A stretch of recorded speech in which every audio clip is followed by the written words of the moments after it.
And we're live here on Facebook a little earlier today, about an hour earlier than normal. But we're live, and we want to welcome you to Balls and Sticks, the podcast. If you're watching on Facebook, or all those in podcast land, as well as those watching on YouTube. Yeah, sorry, brain fart for a second. Rich, how you doing? I'm doing good, Mike. Out in the elements, as you can see if you're watching the video feed. As I have I'm not somewhere in Iowa this week. I'm actually up in the Galena territory. Well, I'm in Iowa, and technically I'm broadcasting the show. You're just calling in, so I guess the intro's still correct. But okay. But anyway, we have a huge show today, and not a lot of topics. But it'll probably still take an hour to get through those small amount of topics. Oh, we're gonna take more than we are cutting a few different things just because this is going to be massive conversation going on. So be ready, buckle up. We know you, the people, want to talk about this stuff. This is all over Facebook. All I've been seeing is a lot of the topics that we're talking about today. So let's get into the topics. The topics, of course, we're going to talk about the trade deadline and everything that happened there. Both Cubs-centric and non-Cubs. Yeah. A lot of trades went down this year. Yeah. It was a great trade deadline day for news. We'll talk about the impact on the Cubs and non-Cubs later on in this. We might have the NASCAR corner. Rich, what else? I don't think we will. We'll save that for next week because with still no NASCAR race this week or next week, maybe we'll save our NASCAR discussion for next week. But what else do we have this week? Well, we're going to touch base on the Olympics, give you an update on the gold medal count, as well as talk about Simone Biles opting to sit out of her Olympic events, as well as maybe some of our favorite stories from week 1 from the Olympics. Yep. All that and more. But first, Rich, let's roll the intro.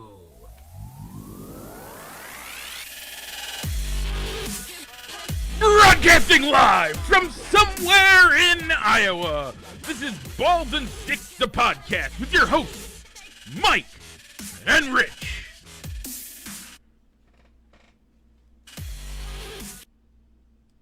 And we're back. Okay, folks. Last week's poll question, only 2 votes. Rich, you voted. I know I voted. That's our 2 votes. That poll question was over under the U.S. Olympic. Oh, this is gold medals. Gold medals. Oh.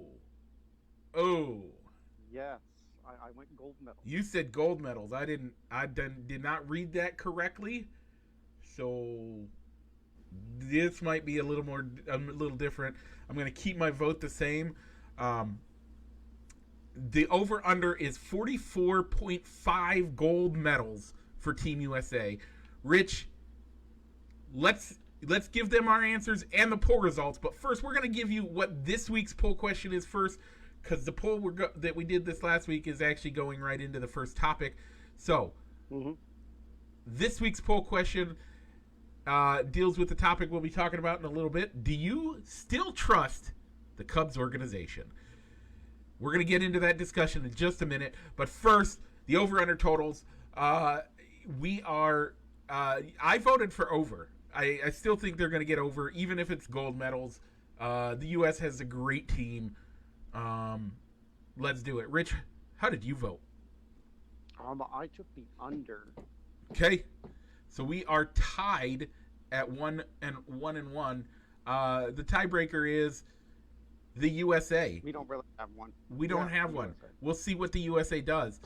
Right now, speaking of that, we'll get into the medal count. We'll give you the quick medal count. Right now, the U.S. is sitting at 46 overall medals. tied with China for the most overall medals. China currently sits in first in gold medals with 21 gold medals. Japan has 17. The U.S. has 16. So, we still have some work to do, but hopefully we do all right. Rich,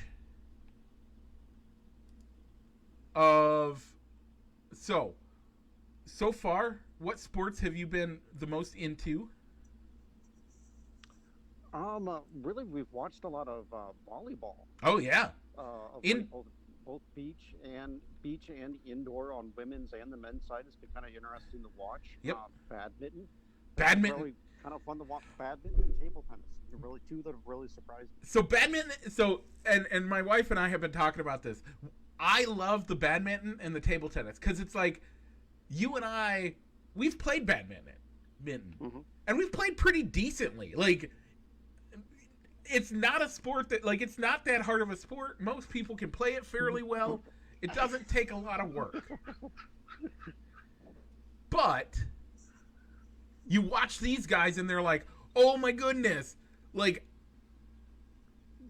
it's like watching, it's the difference between playing backyard football and professional football. These guys are nuts with the badminton. Such a more high-paced game than I ever thought it was. Love it. I've been watching quite a bit of rugby. Yeah, I did get to watch some rugby yesterday, some women's rugby. We got up a little bit earlier because even being on vacation, you still wake up at the same time you normally do, whether you got an alarm or not. Yep. Anymore at our age. So we got to watch back-to-back rugby matches with, I think it was the U.S. China, and I think it was the next game was the other quarterfinal game. I think was, I don't remember who else played in that game, but two rugby matches on the women's side back to back. It was kind of fun to watch yesterday. Did you get to watch any water polo yet? Yes, we have watched some water polo. And? It was fun. I liked it. I think the women's, I think the match we watched last night, one of the women's players set the all-time record for goals scored in Olympic competition. Yeah, it is so exciting to see. The women, the U.S. women are awesome when it comes to water polo. It is hard because they are the heavy favorite. So obviously you've watched some gymnastics too, I would guess. Not live, but we have watched some gymnastics. So the primetime replay stuff. Yeah, me too. I'm not waking up early enough to actually watch anything like early in the morning, and then the stuff that's on during the day. I'm at work and I got work to. I mean, it's been a crazy busy week at work, so I haven't been able to watch it. But I get home and we watch the highlights or we watch the coverage that's on NBC and stuff like that, and it's kind of nice. I find myself enjoying watching the coverage from NBC and their affiliates.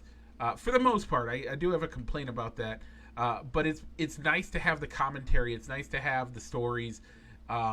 Normally, I don't like watching network TV live because the commercials and all the other nonsense that I don't care about. I don't even care politically or any of that crap. It's just I normally don't like sitting around watching actual live television anymore. For the most part, I prefer streaming stuff. But it's nice to watch the Olympics. Have you at least watched the highlight shows? 100%. Like the monotone, neutral broadcast. Just gives you like the quick highlights of what happened in the matches. One of my favorite things has been watching the odd events where NBC doesn't have anybody actually covering it, so they show like the British broadcasts of it. In particular, like shooting the equestrian events. The kayaking has been quite fun too.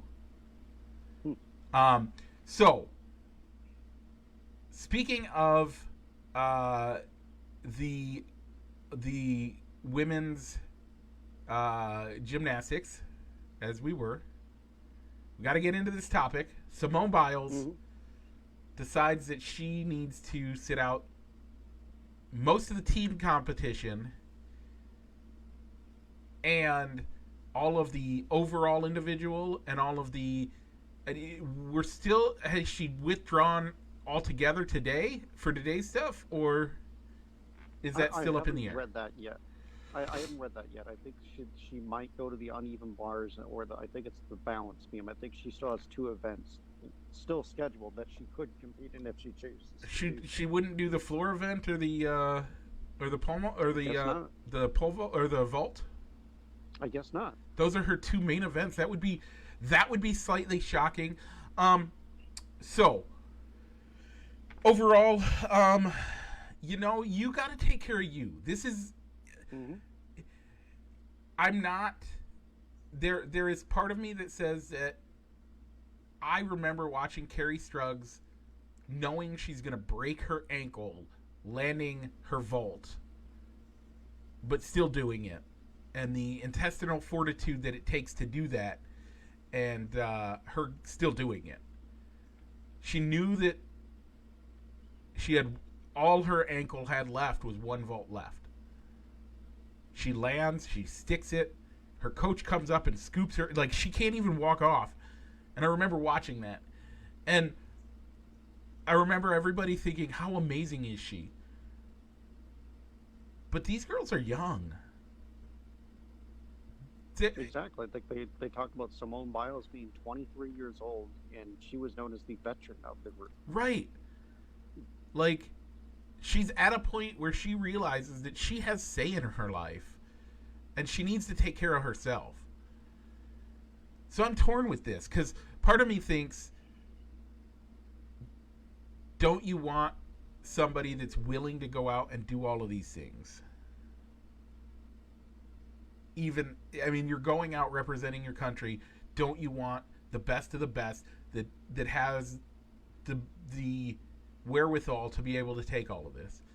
But then I look and I see that you got to take care of yourself. And apparently some of her medications that she was on are banned in Japan. There was supposed to be an exemption for you Olympic athletes, but she couldn't bring them in through the country through normal means. I don't know. I didn't get to see all of it. But there's some question on whether or not she's been able to be on some of her medications that she takes for ADD, which, if you end up having to go off of those medications, can do some real devastating stuff to you. Like, really bad stuff. So, either way, I can't be mad at her. She did her favorite. She did what she needs to do. And even if you want to argue that her not best is better than most best, she doesn't want to discredit the the Olympics by not being at her best. And I'm okay with that. Yeah, I mean, they talked about with the complexity of some of her moves, which are more technically difficult than other people, you could get really hurt if you're not fully concentrating on what you're doing up in the air. So would you have rather seen her withdraw and state that I'm not right mentally, or I'm not right, so I'm going to choose not to compete? Or do you want to see her get hurt and have almost like a life-threatening injury on live television? Yeah. Did you watch the vault that took her out? I think I had seen like the highlights and seen the highlights as Amy was watching it. I think live that morning, but it was a lot of like that was uncharacteristic of her how she performed. But even beyond that, if you watched her face in the air, she was scared. Like, you could see it in her face as they were showing the slow motion stuff, that her face, she looked scared. As a guy that has ADD, I totally get it. Like, I have ADD, I have anxiety issues, I have a bunch of issues like this. It's when you're not when you're medicated and then you're not medicated, you feel like you're not in control of who you are. Like it changes not only like your mental state, but it changes everything. You don't feel like you have control of even your own body sometimes. So folks, I get it. Like if you can't control your body the way that you're used to, you're gonna going out like this is gonna do something dangerous. Mm-hmm. You're gonna hurt yourself. She did the right thing.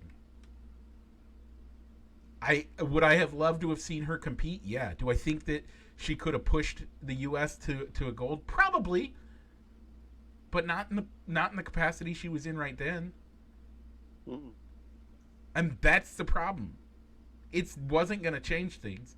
By the way, silver is still an amazing feat. Let's get over this gold or nothing that the U.S. seems to have. Silver is an amazing feat. So we need to get past this in America that, oh, if it's not gold, it doesn't count. It does. Yeah, I understand that we're expected to win 44 and a half gold medals. Okay. But the fact of the matter is, silver is that means you are the second best person in the world. And it's not NASCAR. It's not your first or your last. It's you are the second best person in the world. Be proud of that. Rich, what do you got to say about all this? Yeah, it's tough. I think she did the right thing, at least from the team perspective. Yes, even if she had the lowest score, the score would have been dropped. Yep. But still, I mean, it was silver. Still a great accomplishment for that team, even without their best athletes. So I think she made the right decision. I think in gymnastics, even if you want to throw out the go greatest of all time argument, she's still one of the most decorated Olympians ever. And I can't blame her. I think a lot of the pressure, whether it's putting it on herself or the media putting it on her, has got to be tough on her. I think my wife Amy was saying that it was no wonder she wanted to pull out of the team event, because they'd be focusing on another person's event. But as soon as she stepped up to do her routine, they cut right to her. So of course she's going to feel the pressure on it. So maybe it's a cautionary tale of how we market the athletes in the Olympic years. Yeah. As well. I mean, she had so much pressure on her going into this, it wasn't even fair. So, okay, Rich. Favorite stories from this week, the first week of the Olympics? Oh man, there were a couple I think that I had other than but I'll go with I don't remember the name, but in shotgun skeet shooting, an U.S. Army reserve lieutenant won a gold medal for her efforts. So I think the military.com or even the Black Rifle Coffee Company highlighted her story, and I think they said she was the first U.S. service person to ever win a medal while actively serving in the military. Yeah, that would be First Lieutenant Amber English, by the way. So, no, that's totally awesome. The next one for you. Are you ready for? Speaking of Americans and gold medals.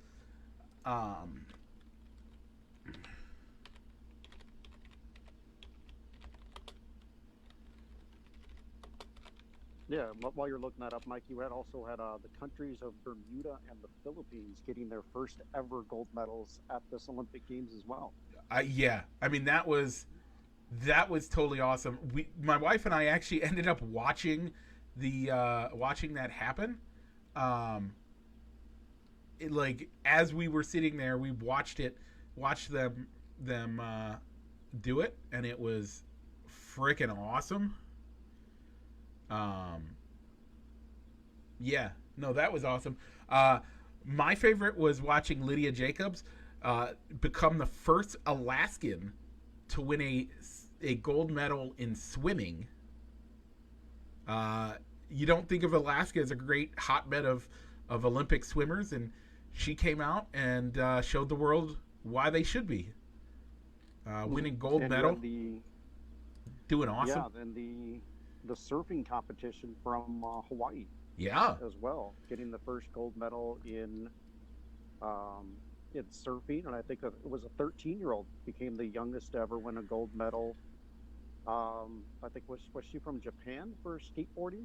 I think so. Yeah, yeah. 13 years old, already at the top of her sport in terms of the Olympics. Yeah. There were other stories to look at. To wait, you mentioned that one. Sorry, I was thinking the Philippines women, which, by the way, watching those weightlifters, man, some of those disciplines. So, Rich, you asked a question before we were on air. Do you want to ask it again, and I can kind of explain it? How we have so many medals? Oh yeah, yeah. How do we have so many medals, Mike? Because there's only 50 sports. Right. So each sport, we'll take swimming. Swimming's one that everybody knows. So swimming is categorized as one sport. But how many different events are there? Now, we look at that and we're like, okay, that's a bit. But then we get into wrestling, any of the disciplines in wrestling. We get into weightlifting, all of the weightlifting stuff. And each one of those has weight classes. So yes, we have our team sports that we only get one medal for in the men's and one medal for in the women's and one medal for. Yeah, we get that. But in wrestling, there are like 15 or 20 different weight classes. In jiu-jitsu, in weightlifting, in all of those sports have different levels. Yes, we have sports like gymnastics where it doesn't matter whether you're 6'10" and 200 pounds or whether you're 4'11" and 80 pounds. You compete in the same things. But even in gymnastics, we have the men's and women's, a team competition. You have the overall competition, which the overall competition is covered by is each event in it, and then you have each event's individual competitions. Mm-hmm. Again, with both men's and women's. So it really does get the numbers rack up real quick when you start adding all those up. So. Okay. So there's still more Olympic coverage to watch. So make sure to tune into that on the NBC family of networks or on Peacock. Yep. As you can see a lot of the coverage, highlights, and live events, depending on what subscription package that you have through those streaming services, as well as the NBC Sports app. Yep. Okay. You ready for it, Rich? As ready as I'm going to be, Mike. Let's go around the bases as we talk baseball. Okay, first, let's get the initial stuff out of the way. Rich, how'd they do show to show, the Cubs? Ooh, I may have to look that up real quick here. I didn't fill it in on the outline before going on air today like I usually do. There was a lot of losses, though.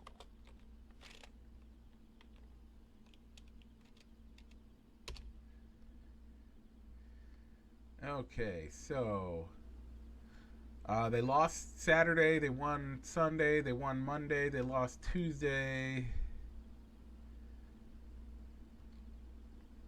Did they win it all this week, Mike? Yeah, they won. They won 2 games. Oh, okay. So far at least, because we're looking at the 24th. They won 2 games and they lost. Oh. They lost 5. They went 2-5 this week. 2 wins, 2-5. 5 losses.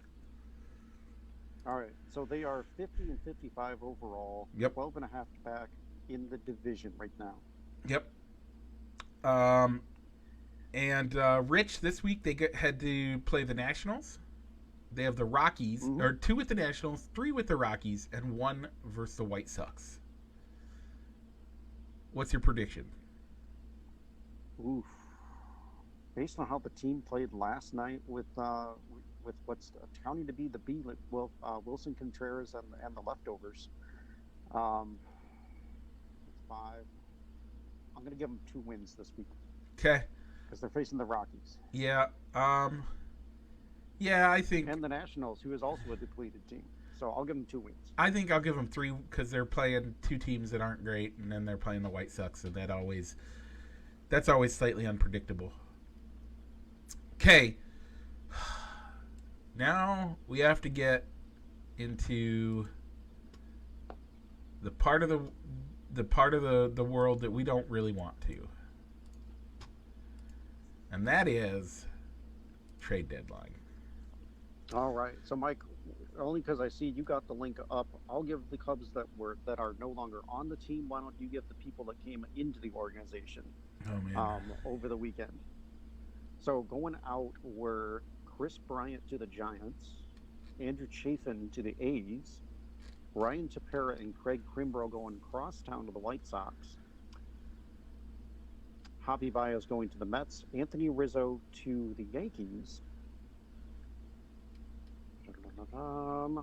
and Jake Marisnick to the Padres. Yeah. Okay. Did you say Trevor Williams to the Mets as well? Oh, yeah. Trevor Williams went to the Mets, too. He was a throw-in. Yeah. Okay. So. And who's coming in, Mike? We are getting Nick Madrigal this is from the White Sox.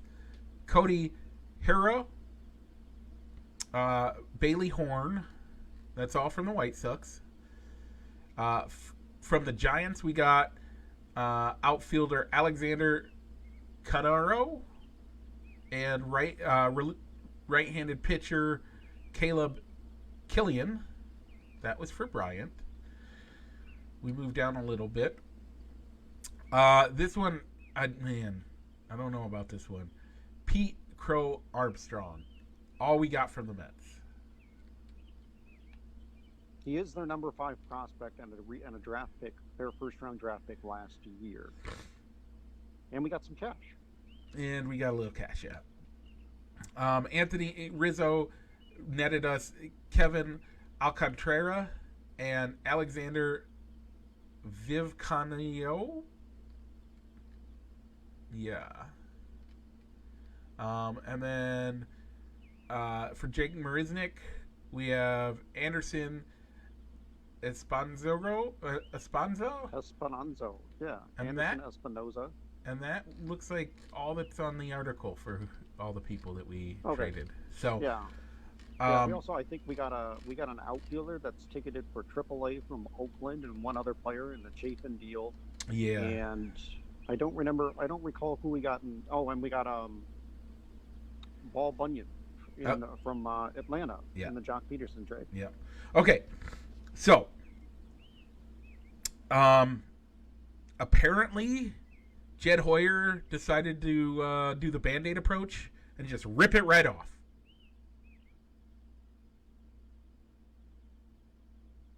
Yeah, he did.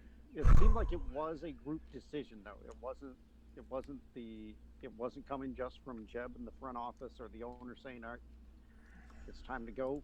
Let's get something better than nothing." It does seem like the managerial team of David Ross and his coaching staff were aware that they were going to go in this direction. So I don't think anybody was blindsided from this, even the fans. But when you've had a continued run of success like you have since 2015, it's always a tough pill to swallow and see some of your favorite players get traded away like this. Okay, first thing I want to do, if you're sitting in your car listening and you're a Cubs fan, or if you're watching on TV on the YouTube or here on on the Facebook, maybe not live because you're not. I don't see anybody watching live. Raise your hand if you expected them to lose most of these guys. Yeah. Okay, so that's number one. We all knew this was happening. But here's what I gotta say. They were gonna make qualifying offers to all of these guys, but how many of these guys were gonna accept anything that the Cubs were gonna do anyway? Maybe we could have kept one or two of these guys. We could have gotten an offer large enough to get one or two of these guys. So we're going to lose most of these guys at the end of the year anyway. So, why not get something for it? Why not? That's number one. Number two, Rich, what shirt am I wearing right now? It's a blue shirt, so I'm sure it's a Cubs shirt. It's a Cubs shirt. It says Chicago right here, has 49 right here. It is a Jake Arrieta shirt. But why am I wearing it?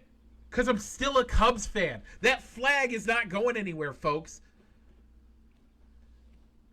We've had some success. I would say we've had some of the best success we've had in 108 years. Let's be honest. We won a World Series. Woohoo. What have we done since?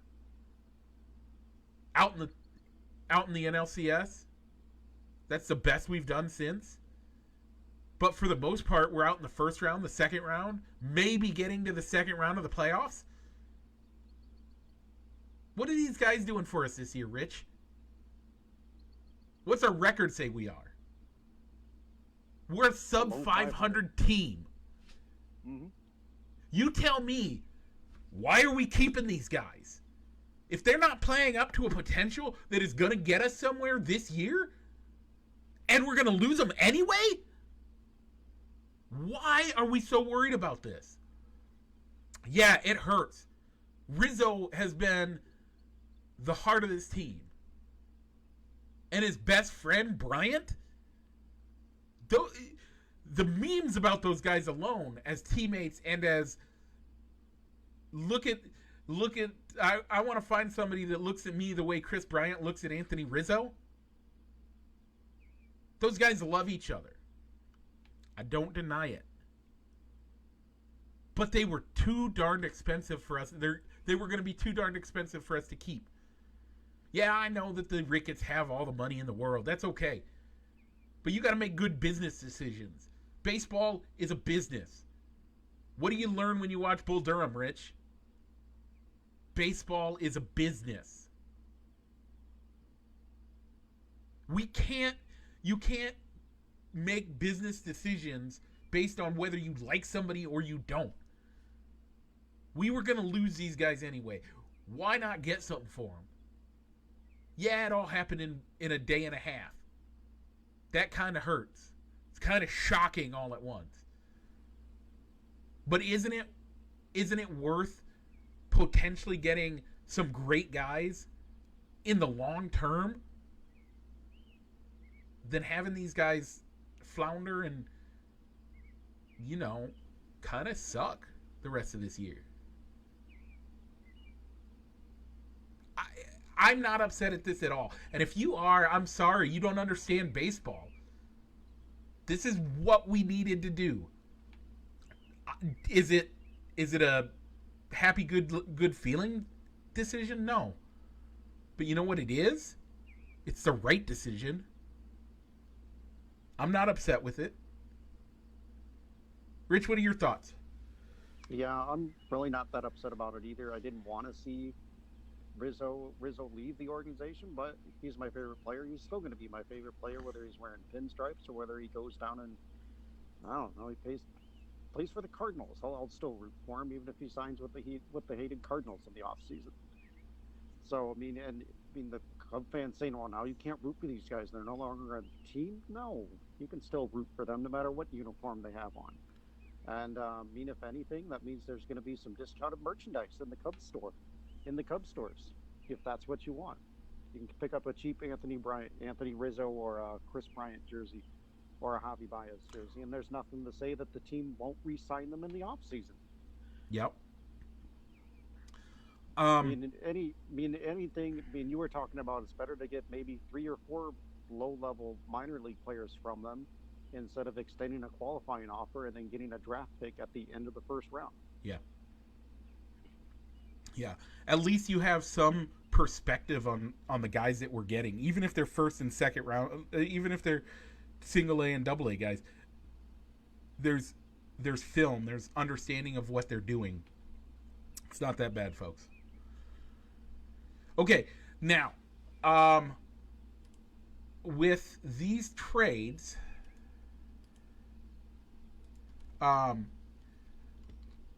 any major hits, anything that you think is a great overall hit for any of these guys? Nick Barginell could be a good piece for the Cubs to build around. We get a second baseman.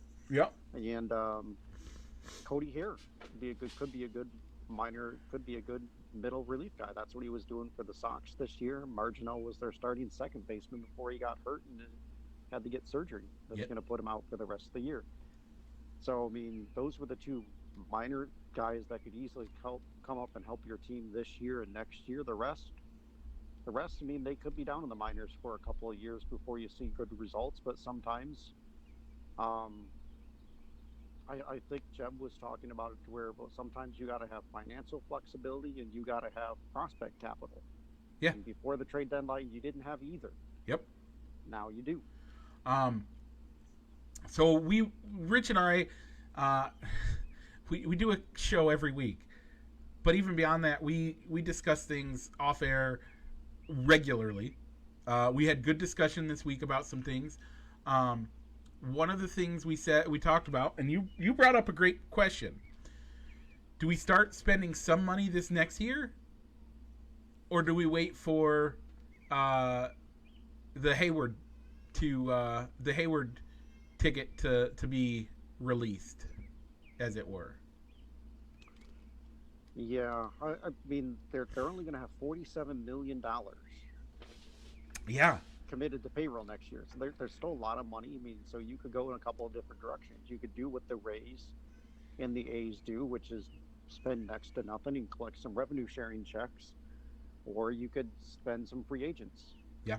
But I think at this point, I'd rather wait until that Jason Hayward contract is off the books, or at least defer a bunch of that, a large chunk of that contract to future years, to where you're at least spreading those payments out even when he's long gone off of the team at this point, before we go and investing. Yeah, I'm a little torn on this one. We need to do something to keep him, or to keep the team relevant. But the other thing that we all know, those stands are going to be full no matter what.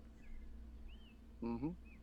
Like, since do you want to hear more cheers or boos? Since the early 2000s, because again, Rich and I both remember, and I remember going. I don't know. I don't remember if you've been to games, but back in the 90s, I remember going to a game in '94.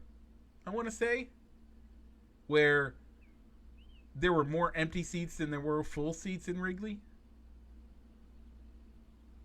Like, so I remember going to those games. I mean, if you watch Little Big League, one of my favorites. Rich, you're kind of on the fence with it still, but if you watch Little Big League, is it Little Big League? No, Rookie of the Year. Sorry, Rookie of the Year. Rookie of the Year. With Henry Rosengarten, Rosenberger, Rukaaba. When that guy is out in the outfield, there's like 25 guys out there with him. That wasn't that long ago, and it was actually an accurate portrayal of Wrigley at the time. That's not how Wrigley's going to be next year, even if we don't add anybody else. And it won't be for the next, I would say we have at least 5 more years of the Cubs don't have to do anything. Now, I will say, Cubs fans have gotten used to this winning that we've been doing the last few years. So we're going to see, you'll start seeing them fall off if we continue to have losing seasons the next few years. But you're going to have capacity, at least, I say we have 5 years of we could have nothing else going on. We could do nothing, and they'd still have full seasons. But after those 5 years, we're kind of in a lot of trouble if we don't do something. I think Jed is doing his best. We'll see what goes on. Rich, did you ever get to go to games in the 90s? Yeah, I don't remember them being sparsely crowded like you're describing, but I mean, I don't think they were sellouts either. Yeah. I mean, it wasn't that long ago that we didn't have sellouts regularly. So, what, who are guys, do you think they're going to go after any of the guys that they just traded this offseason? I think I could see Anthony Rizzo coming back. I mean, he has that relationship and likes playing for Ross, and I think that's the one guy that you can convince to not have to sign a contract where he's going to become the highest paid first baseman in the league. Whereas I think Baez or Bryant would want to be paid similar to be the highest paid player at their said positions. And they both, right, I mean, now, I think all three of them deserve to be, by the way. Maybe not the way they've been playing this year, but overall. No. I don't know. I mean, there's some guys coming up that could be ready in 2 years. Yeah. Brennan Davis, Brennan Marquez. I mean, you're gonna see some probably more talk, just like you did in the first couple of years with B. Epstein. You're gonna hear probably a lot of talk about what's going on down on the farm, as you do with what the big league club is doing right now. Yeah, and there's nothing wrong with that. I totally agree. Totally agree. So let's get on to other winners and losers in. So I guess I got one more thing. So yeah. I guess, I mean, right now, I guess you're going to see you're going to get to see a lot of guys to see if they're going to be potential extension candidates, or if they're going to be the guys that they choose the non-tender like they did with Kyle Schwarber this offseason. You get to see if Ian Happ is a building block, or is he going to be non-tendered to see if somebody else can unlock that potential that he has. Yeah. You'll see if Nico Horner can stick as a shortstop, or if you're going to have to find a different position for him. And or if Patrick Wisdom was a one-hit wonder, or if with more playing time, if the swing is going to get exposed. Yeah. So it's not all bad things from this trade deadline. Nope. You get to see which guys are going to stick with you and which guys do you need to let go, and see if another organization can unlock that potential. Yeah. I will admit I'm slightly surprised we didn't keep one or two of these guys. I think, especially Rizzo, I think he would have been one that we could have easily gotten at the end of the year, and so I think I would not have been surprised if they tried to keep him this year and then next year and get him to re-sign. But he also seems like the type of guy that would be willing to come back and just be a rental to the Yankees this year. That would not surprise me either. I don't know if, like, as much as I love Javi, I don't know that we could have afforded him. Let's be honest. I think he was the guy that I think they should have tried to keep, but were they going to be able to afford him?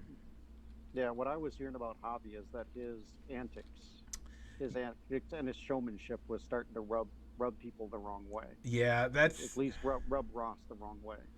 There's been some contention between Ross and Javi since for a couple of weeks now. Ross has called out Javi and said he shouldn't have done that on a few different issues. He's gotten mad at Javi for calling out his teammates to the press. That was Willie. That was Contreras. Oh, that was Contreras. Yeah. Right. But I mean, just his base running gaffe, lack of base running or hustle on the base pass. Yeah, which pulled out.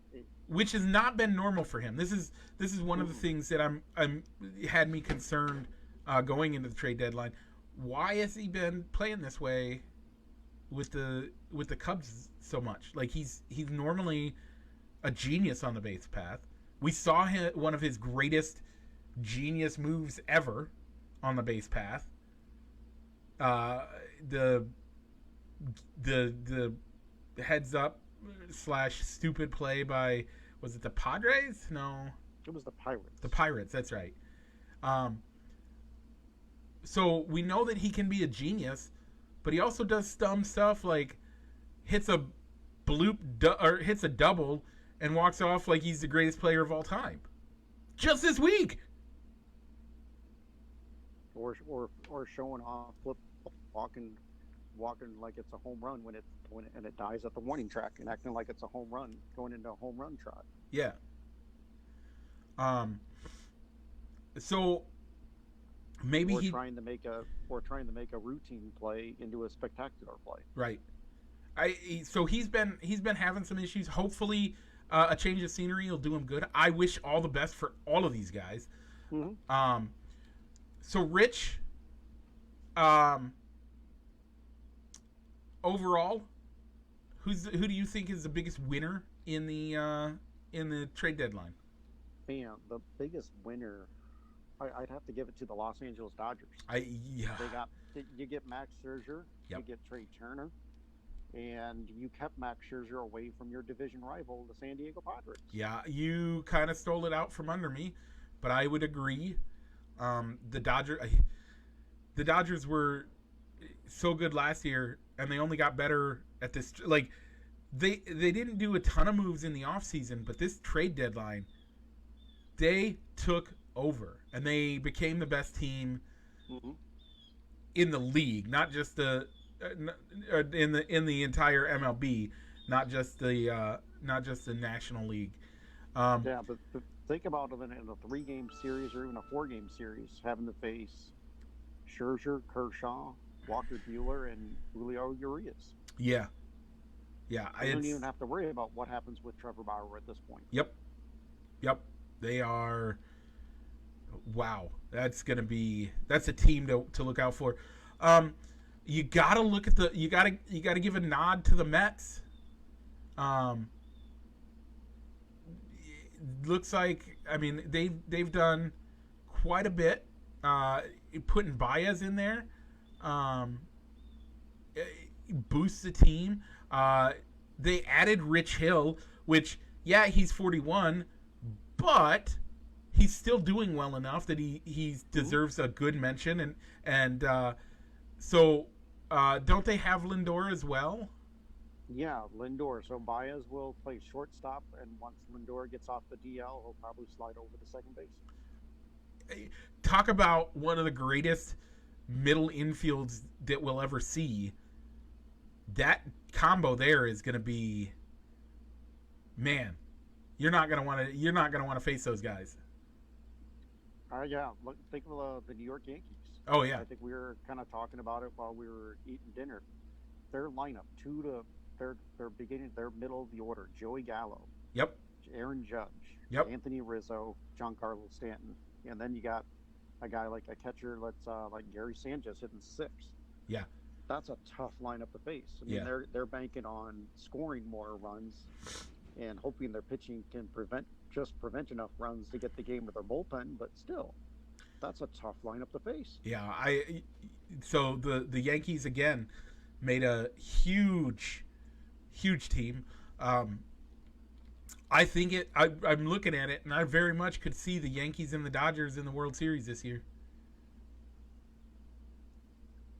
Yeah, I mean, the Yankees still got a lot of ground to make up to make the playoffs, but they're doing everything that they think they need to do. Yeah. To get it. I think I would have liked to have seen them get a pitcher. They got somebody from the Angels, but Andrew Heaney from the Angels, but not anybody that's gonna move the radar too much. But everybody in that division did something. The Rays got Nelson Cruz, and the Blue Jays got a pitcher, Jose Barrios. Yep. And then the Red Sox get Schwarber and a bullpen piece in Hector Neris. Yeah. How about this one? The best team in baseball right now.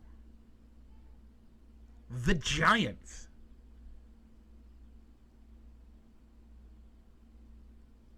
How about them? I mean, they were already on par to be. I mean, they were the best. They have the best record in the National League, and they added Chris Bryant. Man, he can, and that man can play anywhere. Tell me someplace he can't play. That's okay. So who are maybe some teams that maybe not losers of the deadline, maybe just head scratchers. Maybe they could have done just a little bit more. How about the Nationals? As a loser. Yeah. Okay, how so? Well, they traded away Scherzer, Lester, Kyle Schwarber, just to name a few. Josh Harrison. And Trey Turner. And Yan Gomes. Everybody not named Juan Soto and Strasburg, basically. They kept those two guys to build around, and Patrick Corbin's contract is too big. Yeah, so... Yeah, that they were another team that got gutted. You got Wilson Contreras in Chicago feeling like the last guy on the boat. Yep. And in Washington, it's Juan Soto. Yeah. I think you can make the argument that Jason Hayward still. No, I can't. I can't. Make nobody wants him in Chicago, but he's stuck there. Yeah. Let's be honest. The Cubs are a losing team. I don't see that. I don't see them as losers, though. I think they had to make the moves. They had to do the moves that they had. They made the moves that they wanted to make. Yeah. And in the outline, we were looking at this as non-Cubs. Okay. Yep, well. That's true.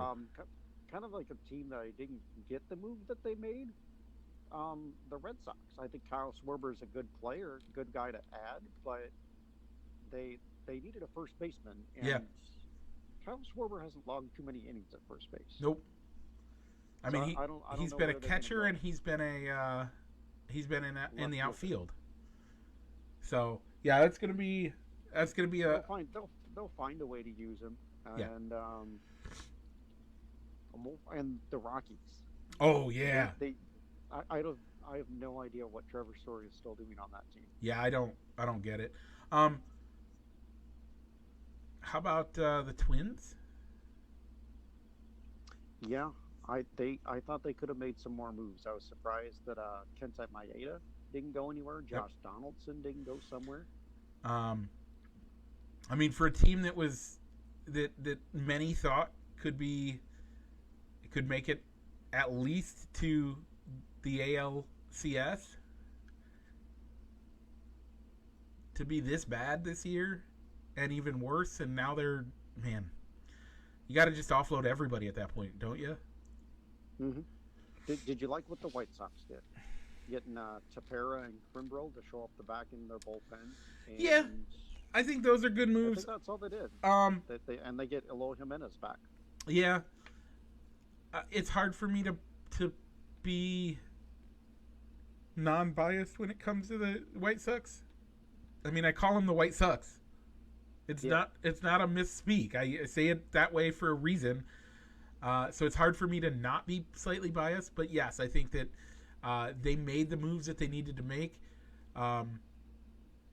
It'd be good to see Craig Kimbrel get a deep playoff run, but I don't think he's going to go far enough. I think hitting anybody in the East is going to be rough when it comes to playoff time.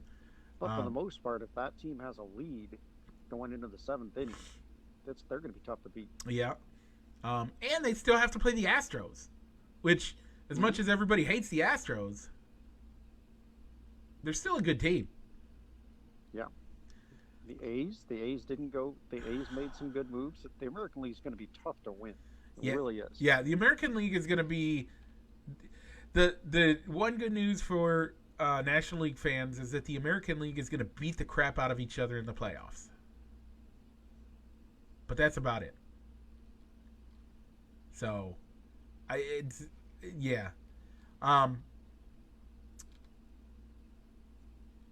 man. So, overall, uh, what do you see?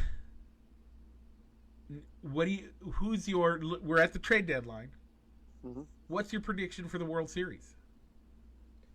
Well, it's kind of hard to pick against the Dodgers right now.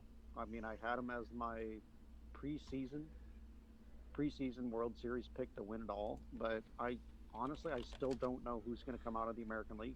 It's just too tough. I put the Yankees there a, in the beginning of the preseason, so I could see the Yankees doing it, but I still don't like that pitching staff of the Yankees. So I could honestly see anybody coming out of the World Series, and wouldn't even surprise me if it's the White Sox at this point. Yeah, um, we both. So I mean, I'll say the White Sox or the Dodgers coming out of the American League. wow.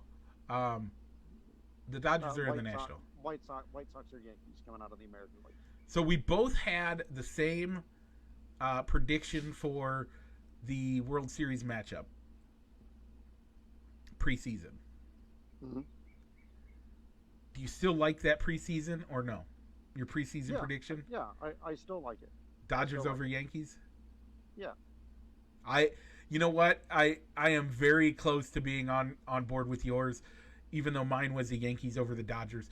So and I still feel very solid that could and will likely be the move to happen this year. So yeah, I mean, there's going to be a lot of ex-Cubs in the postseason this year. So, oh yeah. I mean, the old adage of who are you going to root for in the postseason? Well, which team has the most former Cubs? You're going to have a lot of teams to choose from this year. Yep.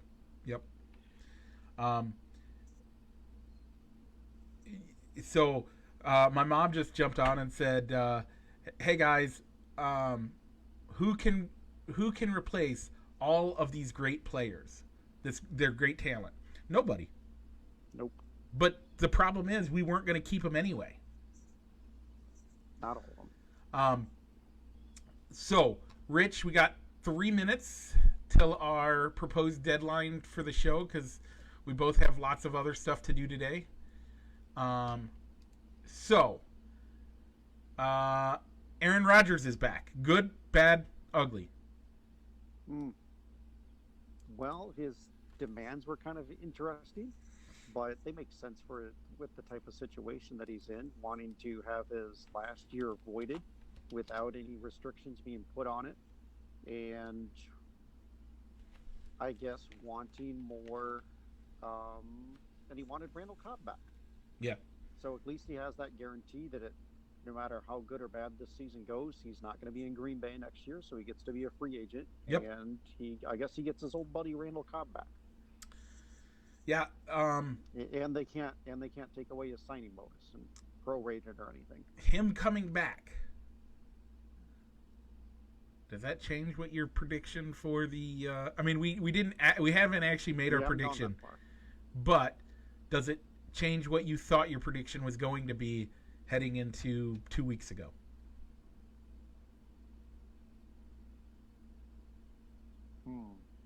I did mine. I thought that Aaron Rodgers would be back, so no, I don't. I didn't think he was going to be back, and so I 100%. It changed a lot of what I was thinking. So I'll go out there and say it now. Yeah. So what'd you think of his press conference of basically throwing the organization under the bus, saying that, you know what, I offered to be and I wanted to be involved with free agency so hey, I told him, hey, you want me to talk to this player or go out and recruit players? Never contacted me. I thought we should have kept guys like Charles Woodson, Julius Peppers, good locker room guys good locker room and clubhouse guys and veteran presence. They didn't. Yeah, I mean, we know that he's pissed off at the league or at the team. We've known that for some time now. I just thought it was a little bit petty to have your media availability and press conference before the preseason or camp after the first day of camp and just go under and just throw the team under the bus that much. But you knew, if anything, you get it out of the way now, and hopefully hopefully he doesn't do this once the official games start. You know, he had been vocal for years about wanting to get out, right? for the last year and a half. He's talked about he's not been happy there. Maybe not get out, but at least get me some help. Yeah. And this year he had been 100% upset with the team in general and was done. Like, he really was. The fact that he couldn't get them to let him go. We all knew he wasn't gonna retire. I mean, honestly, we knew he wasn't gonna retire. We just thought he would play hardball enough to get out in general. So, I'm slightly surprised, but I think he may have had a better chance of getting out if he hadn't waited until the day before the draft to say, you know what, I may not report. I want out. Trade me. If he had made these sentiments right when the official league year started, he may have had a better chance, because there weren't too many teams that had an open spot that he would want to play for, because they had filled all their quarterback rooms. Yeah. Guys like the Broncos, they had drafted the guy from last year, and they brought in Teddy Two Gloves. Yep. In Bridgewater. I think the biggest problem is that there wasn't a spot open. There wasn't any place for him to go. So, okay, folks, with that being said, we hit our hour mark. We're going to actually get going here because Danielle and I are driving to Des Moines and you are on a family vacation. Thank you for joining us, even in Galena. Tell the family we appreciate you letting them be here and be a part of this. Rich, any shout-outs before we go off air? No, I actually don't have any shout-outs. So next week we may or may not get into the NFL's COVID policies, as players kind of have mixed emotions on how they feel about these new policies. And probably for next week for leftovers, we'll go into the NASCAR corner and take a look at the fantasy playoffs before the season resumes after maybe the Olympic break. Rich, I don't think you said that right. I think you meant the NASCAR Corner, presented by Triple I Sports Cards Incorporated. Sorry. Moline, Illinois. Check them out for all your sports memorabilia needs online, around the world online, or in Moline in person. Check them out. They've been apparently super busy. Hopefully, let them know that we sent you. We got no skin in the game other than good friends of the show. So, okay. Yeah, if you make an eBay purchase, tell them Mike and Rich directed. Tell them Mike and Rich sent them. Yep. So, Rich, with that being said, we do have, again, we made the comment on it, but I'll make it again. My mother, Sue Hart, gets a comment shout out for participating in the show. Thank you for participating. We love participation. We want to hear from you guys more often. And with that being said, Rich, people are watching us, but they just want to put us in the car. What should they do? You can look for our podcast wherever you find all of your other podcasts. Out in podcast land, like on Apple, Spotify, or on Anchor FM, to name a few. If you are listening to us and you want to check out our pretty faces or participate and get your own comment shout out, you should find us at facebook.com/ballsandsticks. If you want to participate in our poll questions, check us out. Check out our fan page at Fans of Balls and Sticks. And finally, check us out on YouTube. Like, subscribe, hit all the bells so you don't miss another episode. Thanks a lot, folks. God bless you. Rich, what's it time to do? It's time to roll the outro.